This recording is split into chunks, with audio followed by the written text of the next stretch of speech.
Pidato akan saya mulai dalam 3, 2, 1. Baik Dewan Juri yang terhormat, saya dari tim oposisi jelas menolak mosi mewajibkan orang tua untuk mengikuti tes kelayakan sebagai syarat memiliki anak. Sebelum memaparkan argumen saya dan menanggapi tim pemerintah, saya ingin mengawali dengan sedikit pengantar. Kehidupan tentang keluarga adalah sebuah ranah privat atau privasi.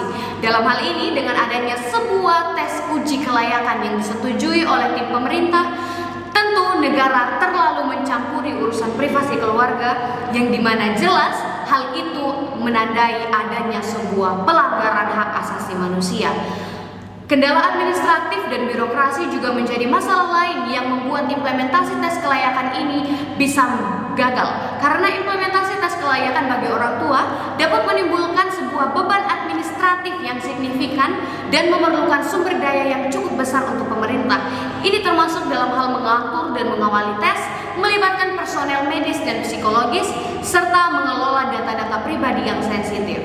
Jika tim pemerintah akan menyanggah dengan mengatakan bahwa peran pemerintah diperlukan untuk melindungi kepentingan anak, seperti jika ada kasus penelantaran, kekerasan, atau kondisi lingkungan yang tidak sehat, dan untuk mencegah parenting yang abusive, saya jelas menolak. Intervensi pemerintah sama sekali tidak dibutuhkan dalam hal ini.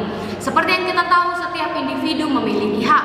Demikian pula dengan anak. Ada 10 hak anak yang harus dipenuhi, dan sesuai dengan definisi hak itu sendiri, yang berarti benar milik kepunyaan yang mutlak sejak ada dalam kandungan, pastinya setiap anak wajib mendapatkannya karena sifat dari hak itu adalah mutlak.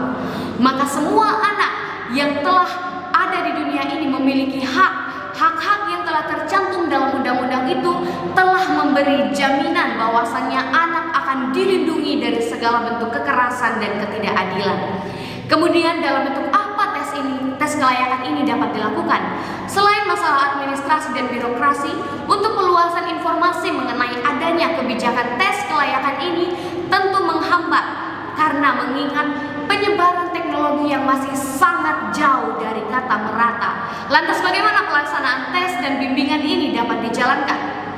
Baik, saya juga akan menanggapi tim pemerintah. Beberapa hal yang akan saya bantah. Yang pertama mengenai justifikasi pemerintah bahwa boleh membatasi hak individu dari orang tua. Jelas hal ini salah, Dewan Juri yang terhormat. Justifikasi pemerintah boleh membatasi hak individu dari orang tua untuk mempunyai anak setelah lulus ujian dari tes kelayakan ini agar adanya pemahaman yang sama tentang pola hak dan cara mengasuh yang baik, tentu melanggar hak asasi manusia. Memiliki anak adalah hak asasi manusia yang mendasar, dan membatasi hak asasi ini dengan sebuah tes kelayakan dapat dianggap sebagai campur tangan berlebihan terhadap kehidupan dan hak individu. Jika pasangan orang tua dengan tingkat pemahaman yang rendah mengikuti tes ini dan tidak lulus bertahun-tahun, maka tidak punya anak bertahun-tahun pula, begitukah? Penyeragaman materi dengan standar kelulusan yang sangat tidak manusiawi dengan adanya fakta bahwa karunia pengetahuan yang berbeda-beda ada dalam setiap individu. Yang kedua, mengenai penilaian bisa bersifat subjektif. Tes kelayakan beresiko subjektivitas dalam penilaian, dapat memunculkan diskriminasi terhadap kelompok-kelompok tertentu atau individu dengan latar belakang yang berbeda. Kemudian kemungkinan terjadinya kecurangan dalam penilaian, penyuapan, dan lain-lain bisa terjadi. Acuan layak dan tidak layak dalam hal ini diangkat hanya berdasarkan perspektif pemerintah tanpa adanya contoh nyata kasus yang terjadi di dunia ini. Sedangkan kita tahu bahwa hal ini sangat subjektif karena tidak memiliki data yang kuat mendukung tim pemerintah. Dan yang ketiga adalah kesalahan sistem. Sistem tes kelayakan juga rentan terhadap kesalahan dan penyalahgunaan.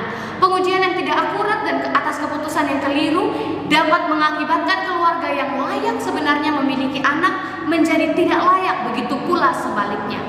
Yang kedua yang akan saya tanggapi adalah mengenai analisis praktikal dampak yang disampaikan oleh tim pemerintah, di mana keluarga sebagai agen pendidikan perdana, maka orang tua harus mendapatkan materi pola asuh yang memadai, dan diskursus di masyarakat akan meningkatkan kemampuan orang tua untuk belajar tentang pola asuh yang baik. Hal ini jelas saya bantah dengan argumen-argumen berikut. Yang pertama mengenai keterbatasan efektivitas. Dewan Juri yang terhormat, tidak ada jaminan bahwa tes kelayakan akan secara efektif mendorong orang tua untuk belajar dan mengadopsi pola asuh yang baik. Terdapat banyak faktor yang mempengaruhi dan memotivasi serta memiliki kemampuan untuk seseorang belajar, termasuk faktor sosial, budaya, dan ekonomi. Yang kedua, keberagaman pola asuh. Setiap keluarga memiliki pola asuh yang unik dan dapat berbeda-beda tergantung dari budaya, nilai-nilai, dan lingkungan sosial mereka. Memaksakan sebuah standar tertentu melalui sebuah tes kelayakan dapat mengabaikan sebuah keberagaman dalam pola asuh anak dan membatasi kebebasan orang tua untuk memilih jalur yang mereka anggap sesuai. Yang ketiga adalah stigma dan tekanan psikologis. Memaksakan seorang orang tua untuk mengikuti tes kelayakan dapat menimbulkan stigma dan tekanan psikologis yang tidak sehat. Mereka mungkin merasakan diperlakukan sebagai orang yang tidak kompeten dan tidak pantas menjadi orang tua jika mereka tidak lulus tes tersebut. Meskipun mungkin memiliki niat yang baik dan mereka punya kemampuan memadai untuk mengasuh anak. Terhadap sikap kontra ini, saya melihat alternatif pendekatan yang lebih efektif dan inklusif adalah dengan menyediakan dukungan, sumber daya, dan pendidikan yang mudah diakses bagi semua orang tua. Pemerintah dan masyarakat dapat mempromosikan program pendidikan pranatal, adanya kelas keterampilan pengasuhan anak, dan layanan konseling keluarga yang dapat membantu orang tua untuk memperoleh pengetahuan dan keterampilan yang mereka butuhkan untuk mengasuh anak dengan baik. Penting pula dukungan regulasi yang melindungi hak-hak anak secara optimal. Mosi pemerintah ini terlihat bagus dalam rumusan kata-kata dan penyampaiannya, namun sangat absurd dalam implementasinya karena tes kelayakan orang tua sebelum memiliki anak meliputi pelanggaran hak asasi manusia, subjektivitas penilaian, dan kesalahan sistem. Begitupun hilangnya kemandirian dan kebebasan individu serta soal efektivitas tes kelayakan. Hillary Clinton, mantan wakil presiden Amerika Serikat, pernah mengatakan, tidak ada pemerintah yang mencintai seorang anak dan tidak ada kebijakan yang dapat menggantikan perhatian sebuah keluarga. Namun pada saat yang sama, pemerintah dapat mendukung dan mengurangi beban keluarga dalam menghadapi tekanan moral, sosial, ekonomi, dan mengasuh anak. Sekian dari saya, terima kasih dan salam sejahtera.